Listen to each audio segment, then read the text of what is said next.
Hello students. Now this is the proceeding lecture of the previous class, the uses of the. In the last class I told you about the uses of the in a very unique points that we students often just do not come to know that what are the perfect uses of the. So let us have the quick revision. I told you yesterday that there are some simple rules of using the, but apart from the simple rules of using the, there are some important points to know how to use the. For example, predetermined noun and between the speaker and the listener. If you want to speak about a noun that is already known to speaker and listener, we must use the in the following context.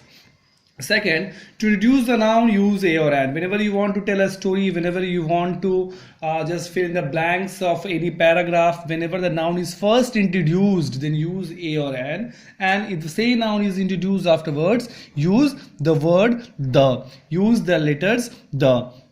So, but in case if it is known, you have to use the, but in case if it is unknown, you can use a or an in the beginning and afterwards use the. Same thing, if the noun has some additional information, always use the. For example, give me the book that has the red cover. Give me the book that has red cover. It means you have to give only that book that is having the red cover on that. Now, there are some more uses of the that I'm going to tell you students, that is very, very important for using the perfect determiners.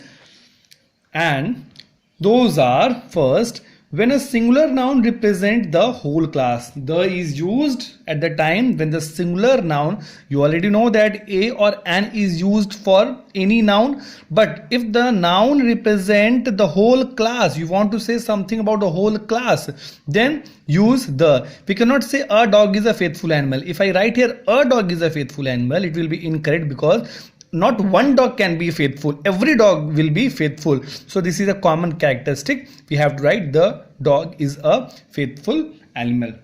Now with the names of, we can use the with the names of oceans, rivers, canals, deserts, group of islands, mountain ranges. I have given the example: oceans like the Pacific, rivers the Ganga, canals the Suez Canal, deserts the Thar Desert, group of islands like the West Indies, mountain ranges like the Himalaya.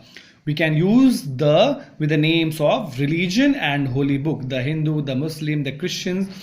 Holy book, the Gita, the Quran are the holy book, and this sense they will use the word the. The unique objects that are around us, like the sun, the moon, even the monuments also like the Taj Mahal, the Red Fort, will also include the with their name. With the names of musical instrument, always use the with the name of musical instrument. The tabla, the dholak, the guitar will be always taking the word the. The reputed post, the director, the principal, the vice principal, they all has the reputed, the prime minister, the president, it all has the reputed post and they are very unique in their organization. So it will also take the word the. The superlative degrees, the best boy will always take the word the, because best is the superlative degree. So it is the main uses, the more uses of the that must be included with the following now. Now in the coming classes I would be telling you about where not to use the. That is very, very important to know that where we should not use the. So these two lectures are provided to you to where to use the topic the first lecture that I had discussed earlier, and the today's lecture that I have discussed. These are the nouns which will must include the topic the. Okay, thank you, and I hope that your concept must have been clear. In the next class we'll coming to know where not to use the. Thank you very much.